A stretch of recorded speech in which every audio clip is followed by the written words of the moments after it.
Hi, everyone. Ed Bixby here from the Global Green Burial Alliance, and this is Spotlight Now.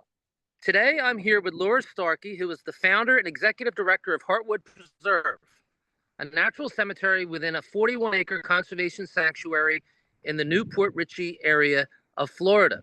Laura also serves as the president of the Conservation Burial Alliance. So, welcome, Laura. Thank you. Happy to be here. Well, we're glad to have you. So why don't we get started by learning a little bit more about your background and what led to the creation of Heartwood Preserve? I'm sure that the viewers really would like to know a lot about your property.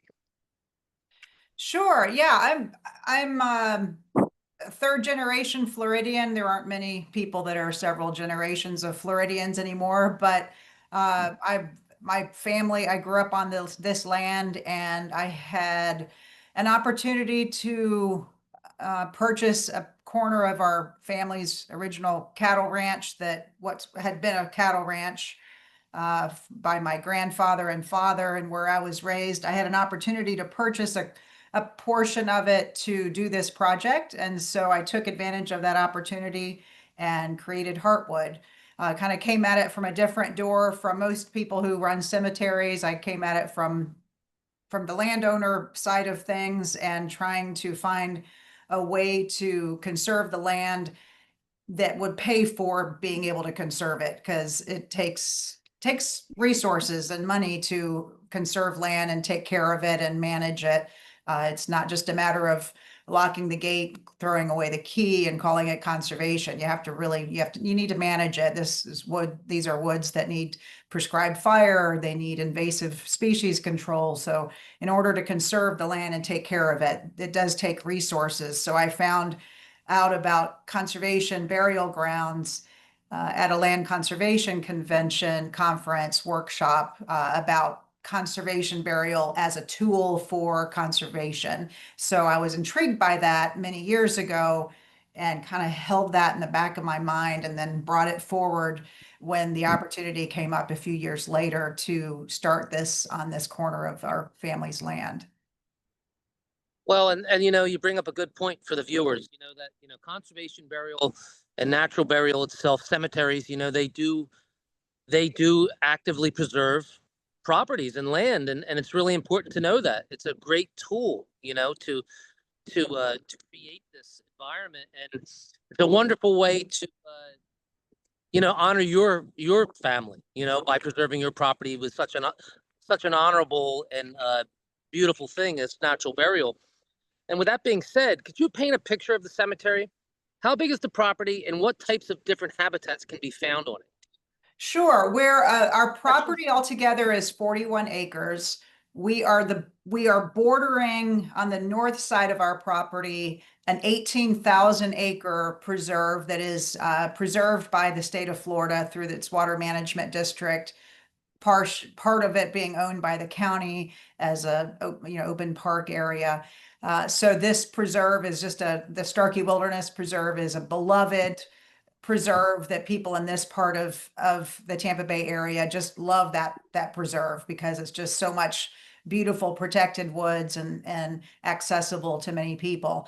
So our preserve, Heartwood Preserve, is a small little corner bordering that property. So the property that we have is, when you drive on, we're right on what's called the wildland urban interface. If you're in the conservation management world, that's a term that is often used, the WUI, the wildland urban interface. That's where you have what it sounds like, wildlands and then people right on that interface where people overlap with the woods, basically. So we're right on that. We're in a suburban area of western Pasco County, which is just to the north side of the Tampa Bay region. And so people can access it very easily. So we're right on a very busy boulevard, and it's getting busier all the time. Houses just keep coming in nearby, but we are protected, and we're next to the preserve that's protected. So when you drive on the property, it's what's called longleaf pine flatwoods. The longleaf pine flatwoods, the longleaf pine forest ecosystems in the southeastern United States are a very much an endangered ecosystem. And we're just at one small fraction of what used to cover the majority of the uplands of the southeastern United States. So we're protecting a little tiny corner of it and helping people to learn and appreciate the beauty of it and the special way that it exists and protects a high level of biodiversity in the landscape. So we're part of, teaching people that, showing people that wouldn't have already necessarily been gravitating to those woods. So we're showing people a beautiful wooded system and teaching them about it. We also have some cypress wetlands running through the center and southern part of our property, and we have a few oak hammock areas. So there's three different main ecosystems, but the majority, of course, the wetlands are protected. We just maintain those as protected land. We don't bury anyone in the wetlands. But on the uplands areas is where we have our burials, and those are protected as well. It sounds like a beautiful location. And for anyone here viewing this today that hasn't been to the Tampa Bay area, it is a beautiful, beautiful place. And I hope that they come by and visit and learn a little bit about the diversity of your property. It really sounds beautiful. And if a family were to have a service at Heartwood, what would they expect it to look like? Do we have like a signature Heartwood experience, or how do you uh how do you have your offerings? Yeah, so basically, probably very similar in many ways to other conservation and natural cemeteries that you've been interviewing. Anyone who's been seeing any of the others that are being spotlighted here, we have a lot in common with the other ones. Our graves are dug to a depth of 3 to 3.5 feet. There's no vault. The container, the burial container is either a simple pine box or a wicker casket or a cardboard casket or a shroud, which is any kind of, cotton, natural fiber material. So we also bury cremated remains. So if anyone has chosen cremation or already has cremated remains, we have a lot of people that have grandma's ashes up on the shelf and they're just looking for a place to lay her to rest. We have, a lot of cremated remains burials as well.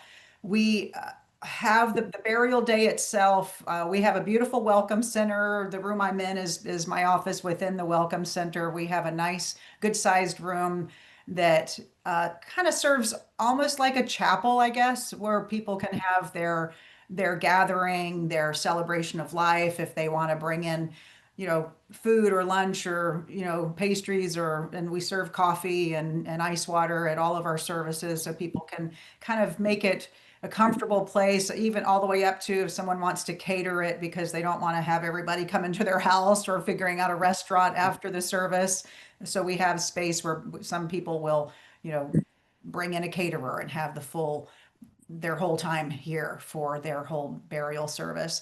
For the burial itself, I'll give a welcome to everyone as they arrive, and we all explain what natural burial is about, what Heartwood's about, so they know what they're about to experience, because most people have never experienced this before. And so there's a lot of questions. So we explain what it is, and we kind of go through the basic rules of what you can and can't do, what you can put on the grave and what you can't put on the grave in terms of, what's natural and what's allowed here. Then we all go together out to the gravesite. The gravesite, we've already placed the body either in the casket or the shroud on a board over the top of the grave. The family gathers around. We put up a small tent and have a few chairs, and we have a little comfort table with tissues and fans and, bug spray and ice water. So people have, we have the things there that people may need. Some of these services, of course, are very emotional. So we have lots of tissues around. And it's also very hot here in Florida many months of the year. And so we try to keep the graveside time somewhat limited, particularly during the hot seasons, just out of safety because it's just so daggum hot to be out there for a long time. So we'll have the graveside service. You may have a clergy person there, giving the service, or just the family sharing some thoughts or reading a poem or saying a prayer.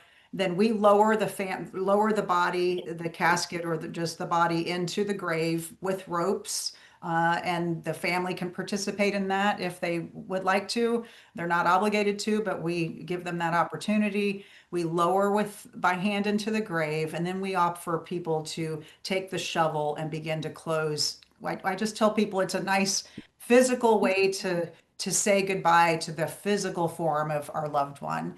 So they put the soil in. Some people don't want to do that. Some people sometimes we do rose petals instead, and some people are flowers, cut flowers into the grave. And for some people, for our audience, we have a lot of folks that are like, this is really pushing the edge of what we're comfortable with anyway. So we're not going to do the dirt thing, but we will feel good about, placing a flower in there as we say goodbye to mom or to our husband or whoever. So they can place something like that into the grave as part of their goodbye, and then we invite them to return to the welcome center. We will usually finish closing the grave. We'll begin closing the grave by hand, but we usually, particularly during hotter seasons, unless the family wants to stay and help with much of the closing, we will close the rest of the grave with a machine to close it, and then we rake it over and make a nice, beautiful mound.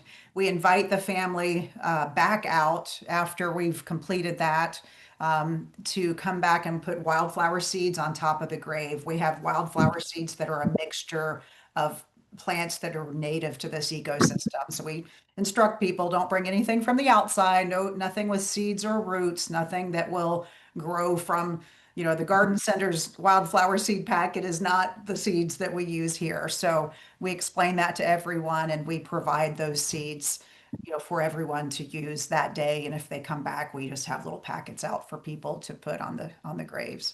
So then we put some pine needles over the top to just kind of settle it and make it lovely. And then people can place cut flowers on the top if they like, or pine cones that they find on site. So and then we have a small plaque that we offer for families to purchase. It takes, a month or 4 to 6 weeks for them to have for that to be manufactured and brought in. But it's a 5x7 plaque. It's either rectangular or oval, simple design. You don't get a lot of, hoopla of what types you can do. It's a very plain, simple design, but it does give them room to be able to put some words or a verse or a phrase or just the name and the dates, and play that goes on the graveside. So Well, you painted a that's kind lovely of it. picture. I mean, a lot goes into it, and really, it's a memorable experience, as we all know. The celebration of one's life, and people will often say, how could a funeral be memorable? Well, certainly you're going to be grief stricken. Certainly you're going to be upset, but the participation aspect you mentioned, the being part of that really becomes a special moment. So sounds very beautiful as to what you've just explained to us. And, as a conservation burial ground, a lot of the viewers might want to know a little bit about the partnership with the Tampa Bay Conservancy and how the conservation easement component of your cemetery works. Absolutely. We're so excited to have finally completed our conservation easement, and we had it recorded on December 30th of 2024. So it took us a while to get that document. A conservation easement is basically a legal document. So it was a lot of work getting all those words just right, because it is it is intended to be a forever document that goes with the title of the land.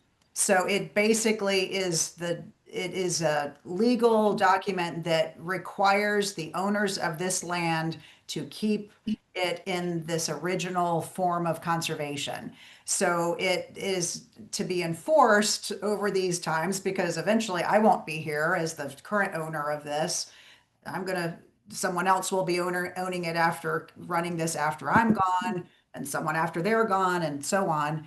But this land as a cemetery and its land is going to continue, and we want that to be protected in perpetuity. So in order to keep that perpetuity of conservation in place, we donated that easement to the Tampa Bay Conservancy. They are a nonprofit land trust accredited by the Land Trust Alliance, and they are responsible for holding on to that easement and basically checking us once a year. They come out and inspect to make sure that we're doing what we said we're doing. We're not doing what we're not supposed to be doing. We're not putting mausoleums up. We're not, cutting down all the trees. We're still keeping it as a conservation cemetery. And if we, which would be probably maybe possibly a future owner, if they were to start misbehaving and doing something that's against that conservation easement, against that promise of conservation, the Tampa Bay Conservancy is responsible for sending out a notice saying, you can't do that. And then if they continue, you've got so much time to cut it out, get it right. And if they continue to go against the easement, the Tampa Bay Conservancy is responsible for holding them legally, to task on it, and can take them to court to sue them for making sure that it's done correctly. So that's kind of the enforcement organization, is the land trust. So other conservation easements typically donate their, or somehow give that conservation easement to a land trust for their responsibility being to hold that easement in perpetuity. So they're our longevity enforcer of the conservation piece. And so that gives us assurance that what we are creating now, because we get the question a lot from our families, well, how do we know that 50 years from now you're going to be gone? How do we know that this is still going to be a cemetery, much less a conservation cemetery? And that's the strongest tool that we have currently in the land of this country, is the conservation easement. So that we're working with what we've got, and that's the strongest tool that we have. So we are excited to have that in place for Heartwood Preserve. And that's a great, and thank you for explaining that, because a lot of people don't understand the importance or the value of the conservation easement itself. And you're correct, we don't all live forever. That's a fact. And there always will have to be people after that, come after us. So it is important to have that in place, just to be sure that things never do change. So, kudos to you guys for achieving that and having that partnership, because it really is a critical component of what you do. And, we think about this, and you had mentioned previously that some of the family members want to actively participate. Some say that's a little bit outside their comfort level, but they still want to be part of it. How would you describe the community response to Heartwood Preserve? Meaning, what are the main reasons families are drawn to your site and the natural burial offerings? What have you seen? What I have seen, what I really love about our community of people who have responded and made plans here or buried their loved ones here, is we're a very mainstream audience. A lot of communities in this country have a more I would say more outdoorsy, people who have a natural affinity to nature and the outdoors. We do have a lot of folks who are outdoorsy and affinity to the outdoors and nature. But we also have a lot of people here in the Tampa Bay area who are not outdoorsy. They're from the city, and maybe they live in the suburbs, but they're not their idea of outdoors is, a cocktail by the pool, or out being out on a motorboat on the Gulf or something. But they wouldn't describe themselves as nature lovers. But when they come onto this property, when they pull off that boulevard and drive into our driveway and feel the woods around them and realize that this is where their loved one is going to be, or where they're going to be, nature does all the work of going, yeah, see, this is really nice. Look, this is a place where you can just rest. This is a place where you can really, it feels good to people on a deep level that a lot of our folks probably couldn't describe it very well to you, in the same way that someone who's like, yeah, I'm out there, I'm hiking all the time, every weekend, I love to go camping, I love to go hunting or whatever. No, we have a lot of people that don't have that affinity, but they love it when they're out here. And then they're learning what biodiversity means, what is special about the longleaf pine tree, and why does that lady Laura always talk about prescribed fire? I love to talk about prescribed fire. So, but so people are learning about this natural environment because they have a spiritual, deep emotional connection, because they just buried their child here or their spouse here or their coworker that they came for their burial service, and they're like blown away by how good they feel when they're here in the midst of that grief. So, we're really able to read conservation burial in general, and us particularly because of our location in the Tampa Bay area. And we're in Florida. It's a pretty, as we all know now, it's becoming more and more of a politically conservative state. And this is not a politically minded, burial option. Um, but it is a pretty mainstream, I'll just say mainstream, generally conservative uh, Right. environment that we're in. And it appeals to people across the board. Doesn't matter what your political spectrum is, what your, you know, personal belief system is, or what your religion is, what your racial or cultural background is, or we have people, Latinos, we have African Americans, we have white Americans, we have all kinds of people that come here. So and feel for it. So Absolutely. And I think what the viewers need to understand is, and you hit on a few points, saying how people might come from the city and they don't feel connected with nature. But ultimately, nature is healing, and the peacefulness, the tranquility, the serenity. I have many families who come from big metropolitan areas to my properties, and what they can't get over is the silence, and the living world, within the trees themselves. So I mean, I totally understand what you mean, and it's a beautiful option that knows no bounds. We know this, and I'm sure you've got some memorable experiences. Do you have any that you'd like to share that really might have touched you at Heartwood? yeah, we have a lot. More recently, I will share that we just buried a couple months ago, a few months ago, a young man who was in the U.S. Marines. He was serving active duty, and he died at the age of, I think, 24. Totally devastating to his family and his community. And he was buried here. He died out of state, but his family lives locally. And the military, they came down from North Carolina. They did his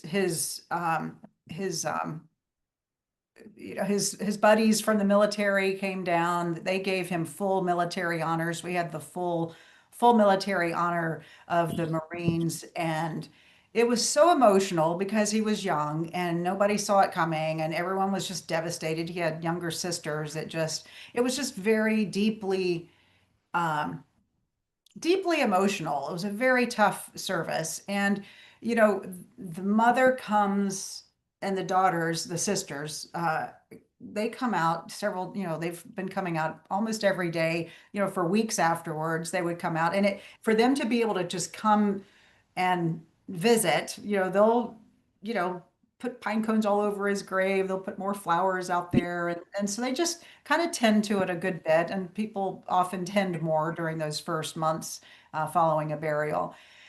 And, one day I was driving on the golf cart showing another family the preserve and giving them a tour. And we rode past this woman who was this young man's mother, and she was just laying on the ground she had stretched out a little like a beach mat, and she was reading a book in the shade of the tree next, close to where her son is buried. And she just was laying there, just, you'd think she was just in the middle of a park, just enjoying reading a book in the shade of a tree on a beautiful Friday afternoon. And I spoke to her as we paused, and I spoke to her. And as we drove away, I kind of mentioned, you know, who she was, that, that her son is buried here. And when we got back in the building, one of the family members asked me what the story was. I gave him a little bit of the story, and she said, seeing her just lying there, just reading a book, that just completely sold me on, just, she was like, because she was the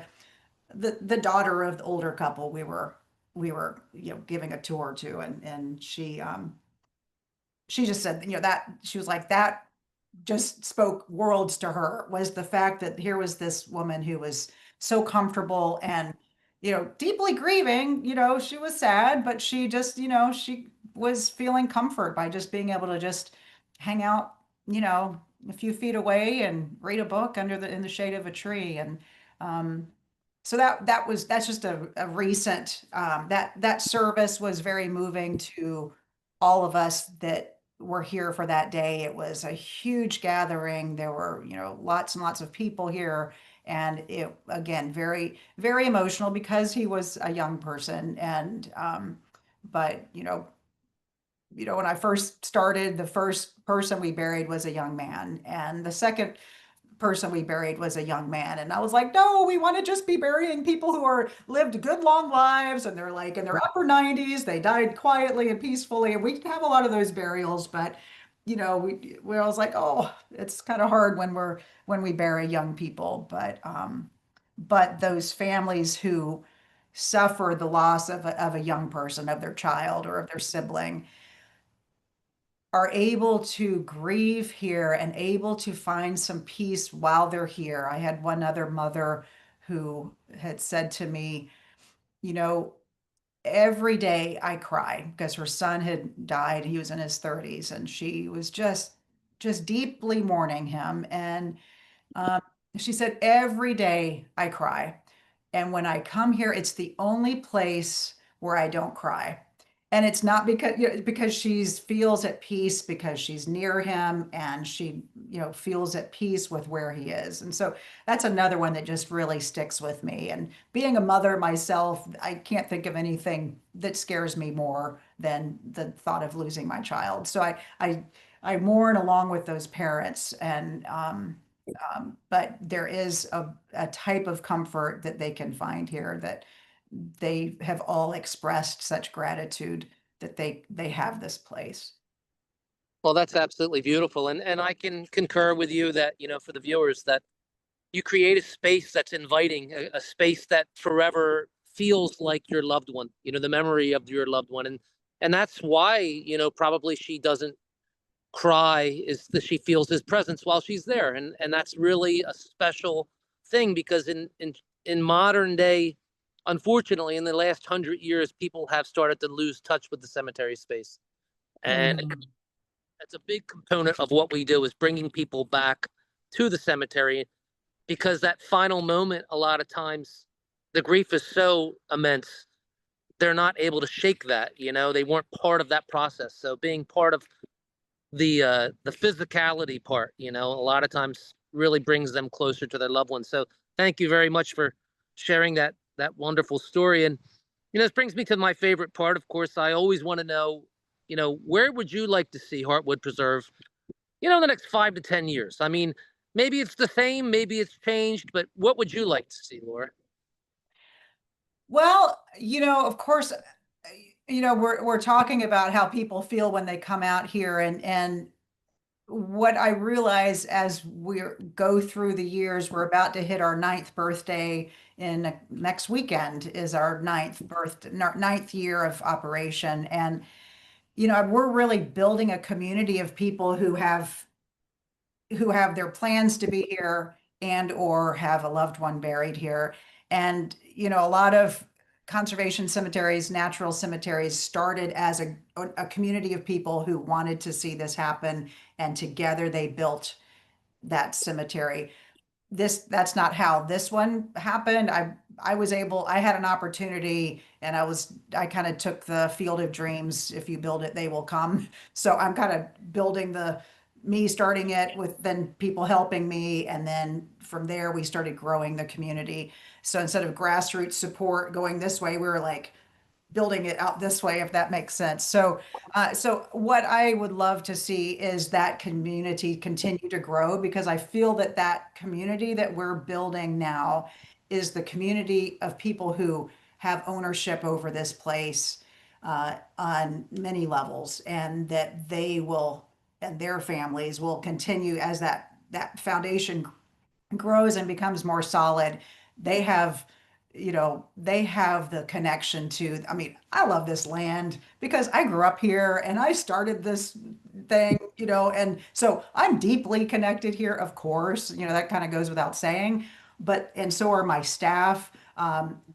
but I want many more, it needs many more people to be that connected to this place to carry it on. So into those future generations. So that's what I would like to see in the next 5 to 10 years. We also have some expansions. We need to build a boardwalk through the wetlands. That's going to be a permitting and expense outlay right there, but to get to the other side over to our farther areas. So, some of those kind of on the ground expansions that we would like to see happen as we grow will be exciting to watch happen.